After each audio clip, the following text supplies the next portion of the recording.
Let's go to the warm-up. Let's talk about a warm-up. Okay. Because everyone, I think the perception of the warm-up is highly misused. I mean, especially in the bodybuilding world. When I look at people at Powerhouse Gym or Gold's Gym who are kind of more of a bodybuilder background, and they think of a warm-up. Yeah. They think of like getting on a bike and pedaling, and it's not how I think of some it. people just hop on a bench and rep 135. Yeah, it's just not. I don't times. think it's a valuable warm-up. Did you warm up? How'd you warm up? It depends on what I'm doing. I mean, a lot of times I do a dynamic warm-up, or like I. Fancy. Yeah, I mean, I like to just get my heart rate up. I like to break a sweat, and I want to feel like I'm ready to train, if that makes sense. Yeah. Like there are times where my warm up might be a little longer. Maybe it'll be 10 minutes. Maybe it'll be. It depends. If I don't feel like I'm ready, I'll just keep moving. Yeah. So I want to make sure that I feel limits because I sit a lot at a desk if I'm typing, especially if I'm writing something or editing. Oh, this is the worst position that we're in right now. And I'm in it a lot. Right. So it depends, and especially if I'm going to be trying. I don't move it. I've said it a lot. I don't attempt to move a lot of weight.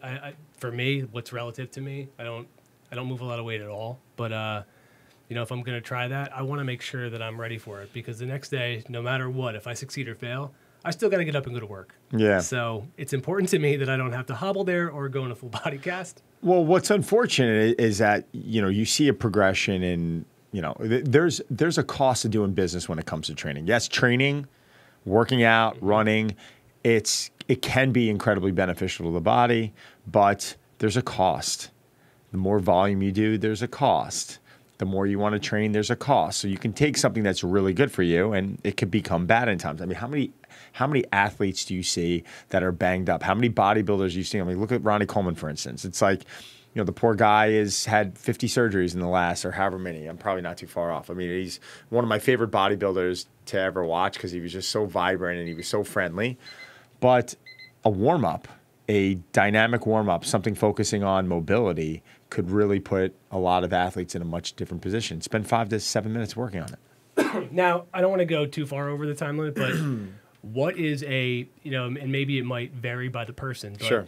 What is a basic or generic, I don't want to say generic because it sounds kind of like a throwaway, but what's something that you might run me through? Say me, I come to you. What's something you'd run me through? I think you need 10 minutes. Okay. And I sometimes in my warm-up sometimes can go 15. It depends on the mood I'm in. It depends on how I'm feeling energy level. But what I would always do is at the very least, I'd have someone working on some type of diaphragmatic breathing. We breathe so much up in here because of stress and work environment, et cetera, and we lose the ability to really expand the ribs and really breathe into the diaphragm. And it's like I always say, the best example to look at proper breathing is a baby.